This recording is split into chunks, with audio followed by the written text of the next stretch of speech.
So I've got some slides that I will forget to use and then like catch up later. And it's going to be about 30 minutes. So hello, my name is Joel. I work for Cypres. I've been doing this for a while now, and every now and then they make me do this.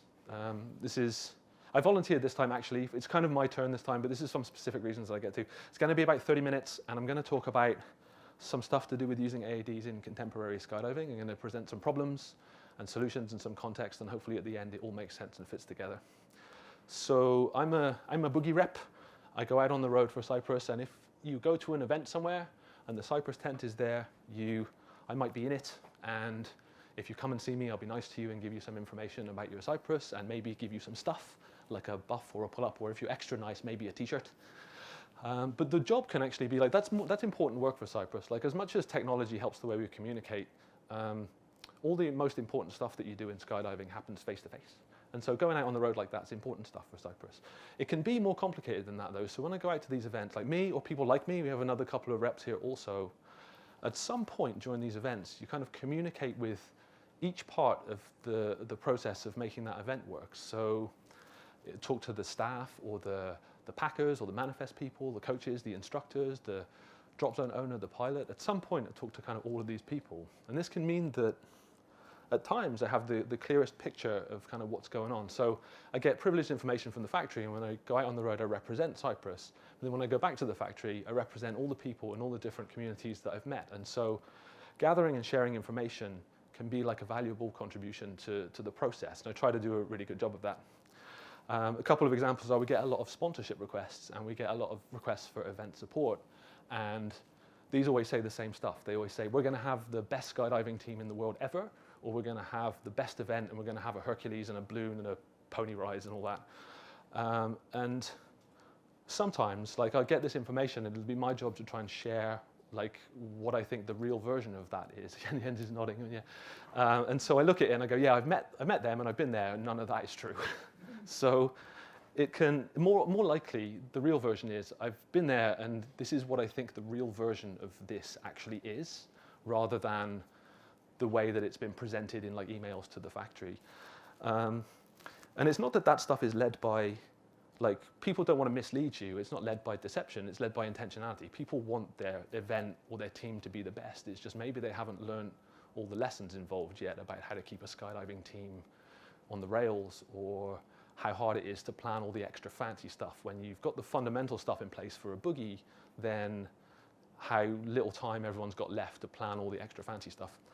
And so trying to do my job right like this, and people like me, can be like a contribution that we try to do our best at. Stuff changes all the time.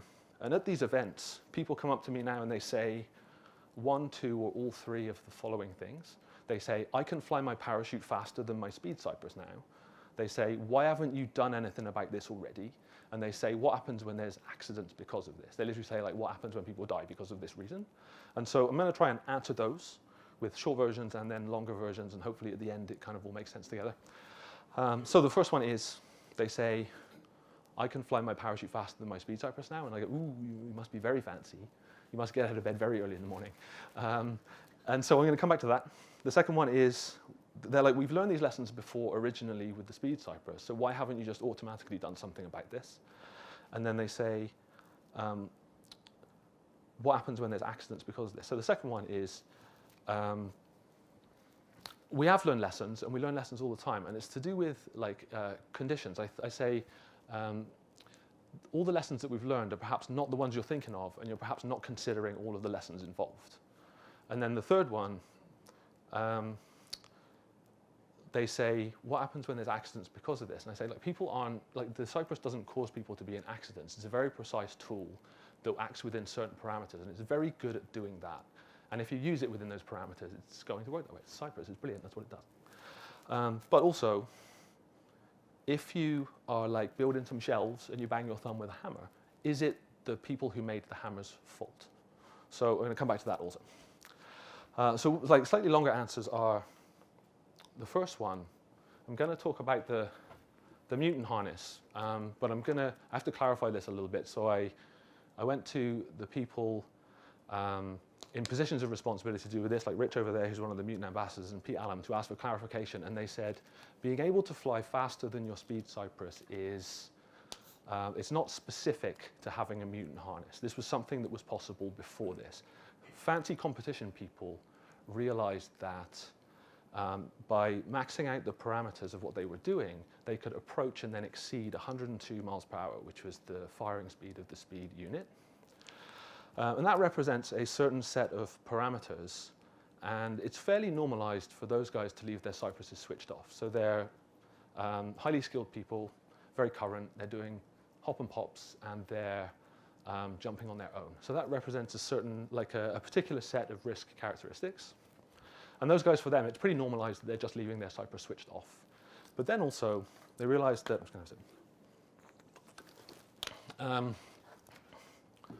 realized that if you were doing something like XRW, which is trying to fly little canopies along with wingsuits, you could also, by like really heavily loading little sport parachutes, loading them at like 3.5, something like that, you could approach and then exceed the firing speed at the speed Cypress.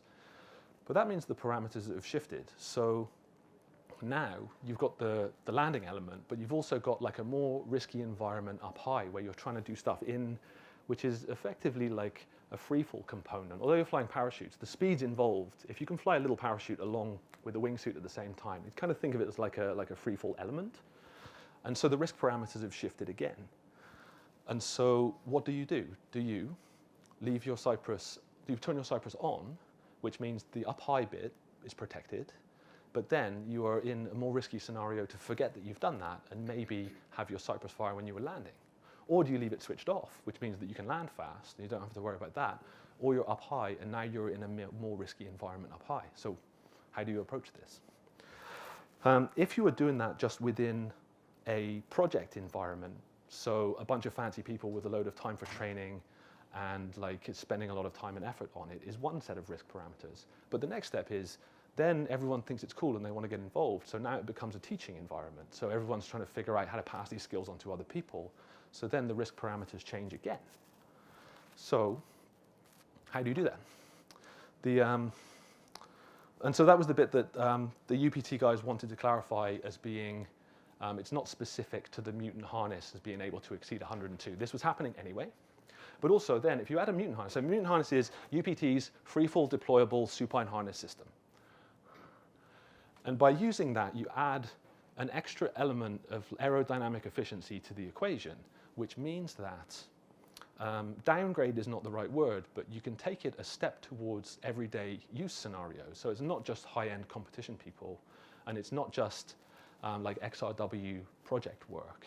People now want to use them for everything. So you can use them with a more day-to-day setup. It's still really fancy high-end stuff, but people want to use them now for coaching, for load organizing, for camera, to do AFF instructor jumps, which means that, again, the risk parameters have shifted into a different environment. And so the longer version is, it's a pretty high-end thing to be doing. Like, it's pretty fancy. If you can have this stuff and you can do it, it's pretty fancy.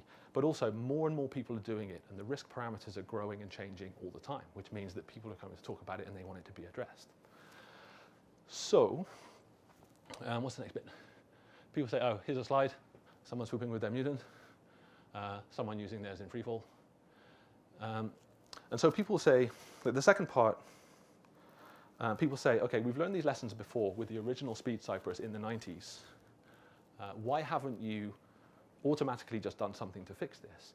And I say, well, with the lessons that we learned are to do with like conditionality and to do with balance. So all AAD use is conditional. So at its most fundamental level, the Cypress will save your life, save thousands of people's lives, and it's brilliant at doing that. But it always contains the conditional risk. So no matter how good it is, you can't eliminate the nature of having a 2-out. Because if you throw out your main parachute at the same time that your Cypress is activated and cut your reserve closing loop and your reserve comes out, you now have 2 parachutes.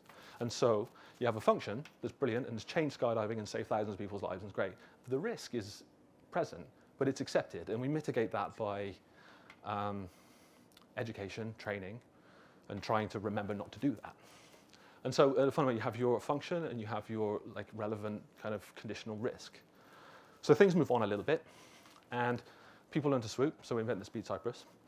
And so now you have a new function, but you also have, again, a conditional risk element. So your swoops are safe now because the speed has gone up from 78 miles per hour up to 102. But the conditional risk is you have a higher level of responsibility for high-speed malfunctions. So if you have a partial inflation or a bag lock or something, you have more responsibility to deal with that. So again, you have your function, which is good, but you also have your conditional risk, and we mitigate that by training and practice and not doing that. Things move on a little bit again. And so the wingsuits get better and they get bigger, and people realize that you might need to have a lower speed parameter in order to protect your wingsuit flying. So release the wingsuit Cypres, and it has an additional function, which is a low speed parameter for flying wingsuits. But then it also has a conditional risk, which is it has an additional hardware element, which is a beeper, and you have to engage with that and manage the risk by understanding it and using it correctly. So again, you have function and conditional risk. Over time, these two units, these two eventualities played out slightly differently. So the speed unit became effectively completely normalized, or the speed function in the changeable Cypres is that loads of people all use little parachutes now for everything, and so the balance shifted in the way of it being pretty much effectively completely normalized. The risk remains, but it's managed by training, experience, and not doing it, so normal. The wingsuit unit played out in a slightly different way, which is over time with practice and methodology and understanding of how it works, it turns out that you only needed to use the wingsuit speed parameter if you flew the biggest wingsuits. So the function is there and it exists and it's protecting people. But at the other end of the scale, too many people that we were really happy with were not engaging correctly with the risk element, so not using the beeper correctly. And so as straightforward as it was, too many people were kind of getting it wrong. And so the balance of things shifted a little bit in the other direction. So there's a couple of things to add to clarify that, is that the function saves people's lives. It has done and it still does.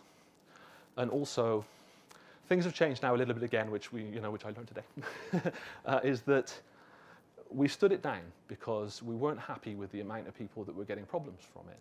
If you needed one, then you could still find one on the second-hand market. If you were flying a really big wingsuit, you can engage with the community and you could find one with 6, 7, 8 years left.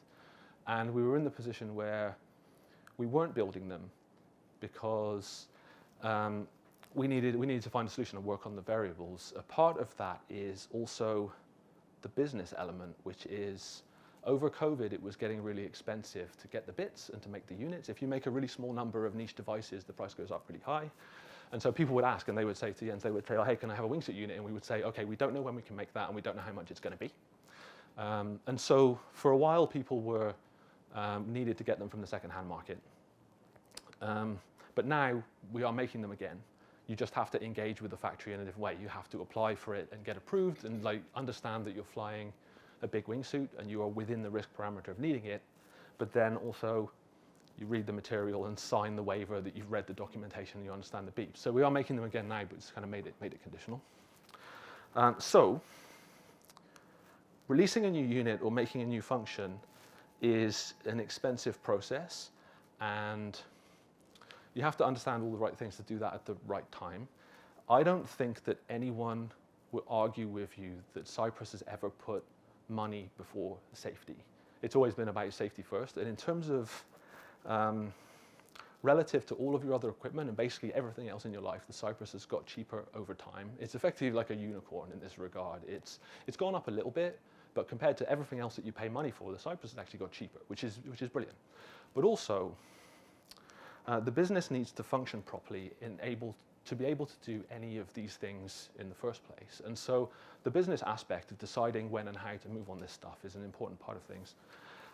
If you release a new unit or a new function, you have to R&D it, build it, do a big advertising campaign, get it out in the world, have like a load of units go out through the sponsorship program, have someone online to answer all a load of emails from riggers who've all got problems with it, all loads of stuff like that. And so as much as Cypres have never put the business before safety, like the business has to function correctly. And if you make a misstep at the wrong time, then you could foresee that it could put pressure on the business in some other areas. And so you have to manage that as part of the variables. So So we stood it down for a little bit, and the business stuff was part to do with it, but now we've brought it back and you can get one. So the longer version is, it's complicated, and there's a lot of variables and a lot of balance to consider. So the third part is, oh wait, that's a big wingsuit. That's a small wingsuit. So for all these, probably fine. And the bigger ones is when you kind of really needed to have a wingsuit Cypres. So is everyone familiar with the trolley problem? Yeah. So this is something that pops up online sometimes to do with like self-driving cars, which is like your Tesla or whatever is whizzing along, and it has to choose between who it's going to run into. So if you don't know, trolley is like American for tram, isn't it? So you're on the tracks and you've got a runaway train, and it's definitely going to go and hit 5 people.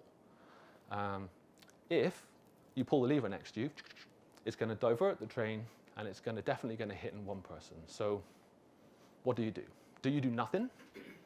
Are we, like, nothing to do with that? That was all going to happen anyway. It's nothing to do with me. Or do you pull the lever, which means that you have a net gain of having saved 4 people's lives because you've saved those 5 people, but now you are complicit in the death of that one person. So what do you do? How do you decide this? This is effectively like a semester 1 thought experiment for philosophy students where it's designed to not have a right or wrong answer. It's just designed to provoke like further discourse about moral reasoning and ethical relativism. And off down the rabbit hole it goes in like a load of different ways, which is an interesting rabbit hole to read about, like click around on Wikipedia and look at all these different ways that it applies. There's also some real funny ones, and I couldn't decide which one, so I decided to make one myself. I had a go at making one. And so you've got, here we go. If you like this, Rich. You've got 5 golden retriever puppies, and on the other side you've got like Andy Ford.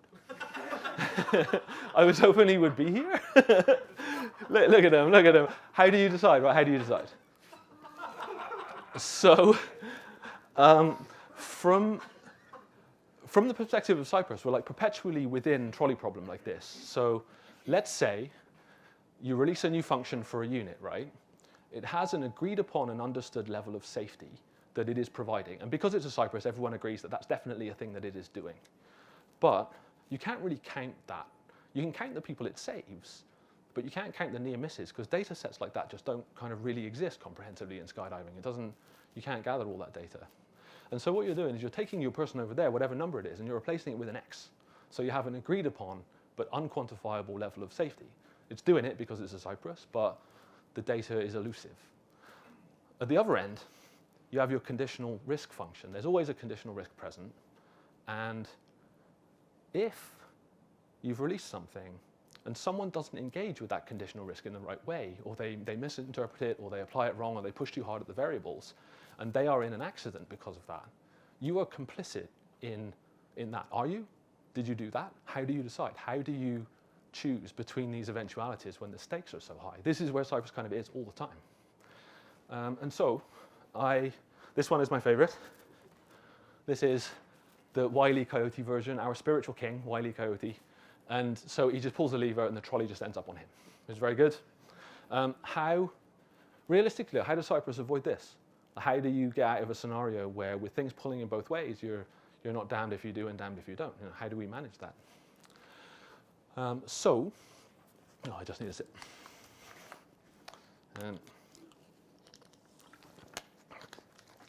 So I'm not here to announce a new function or present a new unit because all of the variables considered as they are right now, we're not there yet.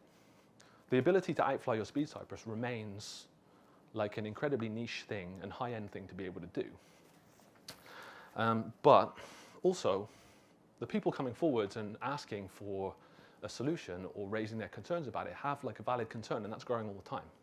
You have this kind of push-pull effect with, if you were up to your neck in a discipline, it can feel like your piece of the pie is perhaps bigger than it is. Like you're going to the events, you're maybe planning the events, you're part of the education process, all your friends are doing it, the algorithm is serving it up to you.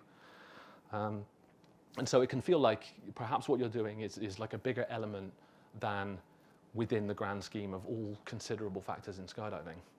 But also, if something is like the hot, cool thing to do, then it gets a lot more attention. Like when things happen, it gets a lot of like eyeballs because it's like it's a cool thing, but also it generates a lot of attention when there's controversy, and so you have this kind of like push-pull effect between them.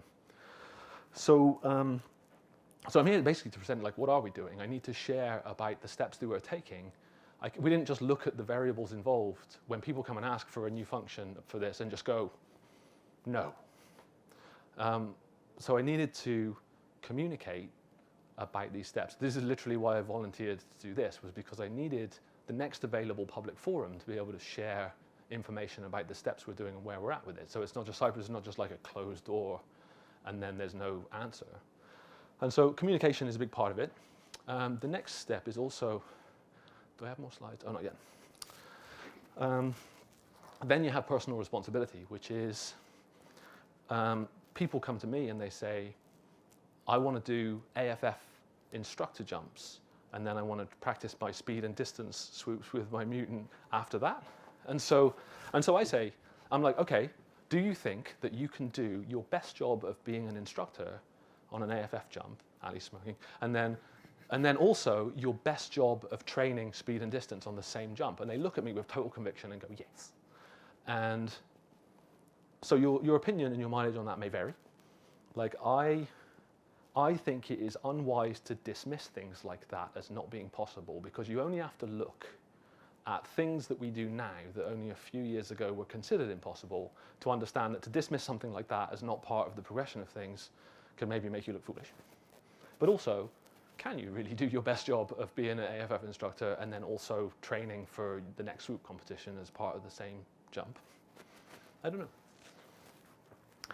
And so understanding the risks within which you are functioning are also a really big part of being at the edge of things where the parameters get more serious and the risk choices are important. So let's say, even if you can mentally and physically do something like that, there's risk elements that are outside of your control that you've got no control. So we're talking about the mutant, and so if you are going to do AFF jumps, I was hoping Paul Dewey would be here as well. If you're going to do AFF jumps on your mutant harness, you have a load of extra stuff going on the front. You have longer risers, you have extra 3 rings, you have a little button, and you have a load of extra cabling and housing. And let's say you have a spinner, you release them as an AFF instructor and they start spinning. They have like a bunch of extra stuff that they could put their hand through and like wrench your stuff and maybe cause you a malfunction. If you have a malfunction, the malfunctions can be more serious. Like, you know, you can, because of the high-end nature of the system, you can be under more pressure to deal with it. You don't have an RSL or a skyhook, and so it can be gnarly. Isn't that right, Rich? You landed on your head, didn't you? Yeah, and I did too. And so even if you have the risks that you can control, often there's risk outside of your control. So the parameters shift and change. Some things you're on top of, some things you have no control over. And so understanding the personal risks that you're taking is if you are engaging with the sport at this level and you don't understand those risk parameters, the Cypres functions are perhaps not your biggest concern. And so the next part is gathering some data. So I asked, so people like Matt Leonard and Julian Barthel were coming to me, and they're like up to their necks in this, and they are asking for a solution. So I said, okay, what's your baseline for being able to fly faster than 102 miles per hour? And so they said a Valkyrie with a Valkyrie 75 with a mutant harness loaded at 3.0 with a 450 turn or bigger, which is pretty high-end stuff, right? And so that's okay, that's a good place to start, but that single data point is not enough to draw as a line in the sand for anyone to be able to make a choice based on their safety about it. Like there's too many variables involved, and you can't use a single data point like that to make a choice. But it's a good place to start. So what next? We need more data. So I've got one, and I am arguably within the parameters to be able to do this. So I've got a Valkyrie and I've got a mutant, but because I'm like 108 kilos, my Valkyrie is like a 90. So I don't know if it's possible to go that fast. That would be good data to be able to add to that. So if I can go and measure my speeds, maybe I can get 3 canopies, 3 different size Valkyries, measure my highest speed, and add my data points to that graph. That's valuable information to have. I didn't spend that long on the visualization of this graph because I asked a bunch of different nerds about what the best way to present the data is, and they all had a different answer. Isn't that right, Joe? And so the best way is to get the data and then start playing with the best way to present it, because you have all these different things. You have like wing loading and speed and canopies and all that stuff.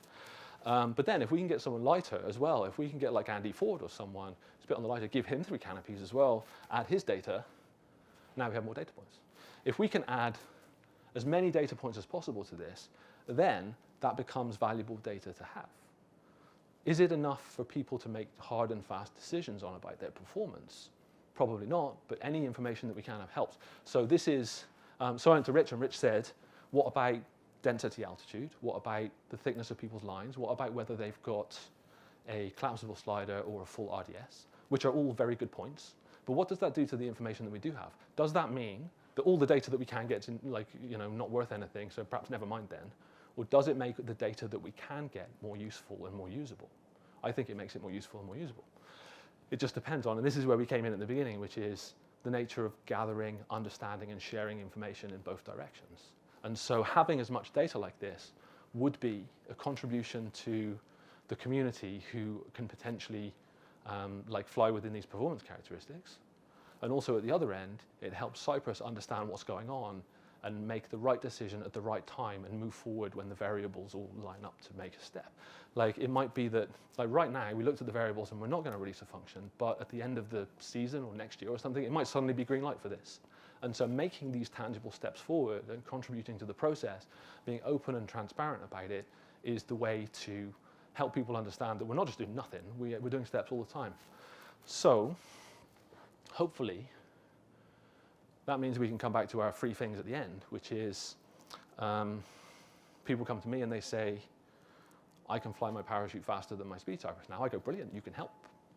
Like you are in the best positions to help because you have the system that's capable of doing this. And also you have expressed the desire to communicate about it by coming to me to communicate about it, which is great. And so then people say, why haven't you automatically done anything about this? And I say, we have done stuff. We do stuff all the time. And this is what I came to share about is we have our little group of people, and we're sort of quietly calling ourselves like the Cypres 3 development team, which I have been expressly forbidden to do. but also we kind of do that just for fun. And it's fun to say, to be like, ooh, look what we're doing. But also, the real development team is all of the practices and processes that happen within skydiving that contribute information that can be used. So it's every set of national statistics that are gathered to do with reserve rides and cutaways. It's every accident, every unit that we get back from Cypres, every save story that we share that has an educational component. It's every project that initially doesn't look like it's for us, but ultimately pushes out the parameters of what we're doing. It's just all the things that happen that generate information in skydiving that can be applied and used. And it's about gathering, understanding, and sharing that information in both directions that can help everyone. So, and the last one is like, what happens when people, what happens when there's accidents? And you can't eliminate the risk elements. So there's always a percentage of people who are going to be pushing at the edges of what's possible. And that's just part of what we do. That means that skydiving continues to grow and change and evolve. All the variables are really important to understand, and Cypres has built its reputation in skydiving by leaning towards the simple end of things. If you have to make a choice between the more straightforward solutions that protect the most people in the most straightforward ways, that is overall has been a better choice. That's what Cypres' reputation is built upon, rather than a load of different complex bespoke solutions because it gets really complicated for the reasons that hopefully talked about. And to make a misstep and somehow damage that reputation would be terrible for Cypres, because it's like it become like a cornerstone of skydiving for those reasons. And so understanding what's involved in making the right choice at the right time is crucial. But you can't abandon the other people at the other end. And so that's why it's about communicating and having the fancy people who are the ones pushing at the edges of what's possible, help to understand the risks they're taking, transfer the information in both ways, and then everyone can hopefully keep the risk parameters as wide as possible, minimize the risks, and then everyone gets the benefit and play in the middle. That's it, thank you. I went really fast through that, but that's all of it. There's time for questions. If you've got Cypres questions, Jens is there, and if you've got mutant questions, Rich is there.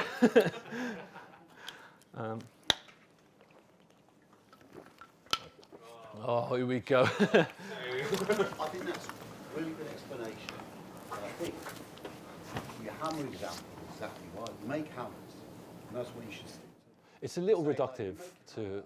And that's what we do. The Cypres goes off at 102, whatever. That's what it does. If you use it, this is what it does. And if it doesn't do that, it goes off at a lower speed, then it's your problem. that it does what the hammer does, and somebody uses it for something they shouldn't. It's everywhere, and exactly that. It's a little simplistic and reductive to phrase it like that, but the Cypres is so reliable that I felt that I could get away with using the hammer thing, like, you know, so yeah. You make something, you say, if the Cypres it does this, if you want something to go off at this speed, it will do that. And it will do that if you do, if you're under the parachute and you're going that speed, it will do what we said it will do. It just does this, that's what it does. Now you can take it or leave it, you put it in, turn it on, whatever, but that's what it does. And as long as it does what you say it does, perfect. And if you can come up with something that, because you said like, these are all our problems, but you haven't come up with a solution yet, right? And you might come up with a solution, but until you come up with a solution, it's not really your problem yet. You do something for the people who want the safety device to go up at that speed, and you do it well, and it's almost like you try to solve a problem that maybe. Yeah, it's kind of like the further out you get to the edges, you get into the grey areas, and it's just having the personal responsibility is understanding those grey areas and realising that the risks can be important choices to make. As a company, do you want to go so far out into those grey areas? Well, that was it. So saying like today, like we don't have, at this stage, we don't have an exact solution, but it's like the idea of being transparent about the idea that things are happening all the time. It's not like the Cypres 2 came out 20 years ago and like nothing has happened since then. It's like every variable is involved, and every day the process is, the variables change and the information is gathered and shared, and things are changing all the time. The important thing for me is to try and share to people to understand that releasing something like that contains a lot of complexities, and it can be a very serious set of choices to make. And Cypres have to look to the many, and like the reputation has been built on trying to keep things simple. And people come and be like, yeah, me and 8 of my friends need a solution for this. And to them, it's the most important thing in the world, but that it remains for the time being incredibly niche. But the thing is, it's changing all the time. Like now, like, what is it, like there was 100 mutant harnesses, now there's 300, 400, 500. In a year, there'll be 1,000. You know, it's just everyone's getting them. And so that's something that is changing now in real time really quickly. And so like I said, I don't make the decisions, but my job is to gather and communicate the information to help those decisions. And it might be suddenly, I might just get an email from Jens to be like, yeah, we're doing that now. And so it depends. And my job is to contribute to that process and share about that process so that I have something to go to the community with and say, here's what we are going to do. So we're going to get all the Valkyries out, like when we get a bit of weather, and go and do a load of speed tests. That's the next tangible step that I can give to like Matt and Julian, who really want a solution. I haven't got a new unit for them, but I have got something that we can go and do like right now. And so this is, I brought the logger. I made a big deal about bringing the Cypres logger over and then didn't mention it.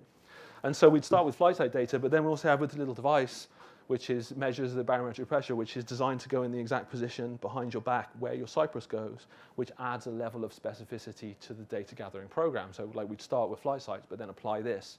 And this is just to demonstrate that the Cypres actually add an extra level of detail and specificity to the information that we can get. It's all about the idea of like data sets being incomplete and difficult to find comprehensive versions, but anything that we can get, that means it has extra value. And so getting people to contribute to that process is part of it as well. And that's why when people come to me and they go, I need a new Cypres, I can fly my kit past 102 now. I'm like, great, well, you're involved, aren't you? Because you're one of the few people who can do this, so we need your help, you know? So yeah. Do I have to separate you two?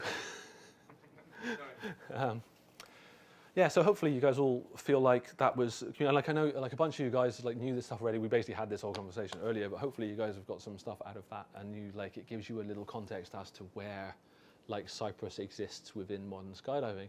The helmet was wanted to communicate that it effectively started as a very simple solution, but things get more complex and things evolve, and the parameters change and the grey areas develop, and communicating properly about it is kind of like hopefully something I can contribute to. Cypres' reputation of being a real good unit existed before I was anything to do with it, and so I've got like, I feel a little bit of pressure to like do my best to not get that wrong, and so, but I think the communication part is part of it, you know. So yeah. Thank you. Yay! Thanks everybody.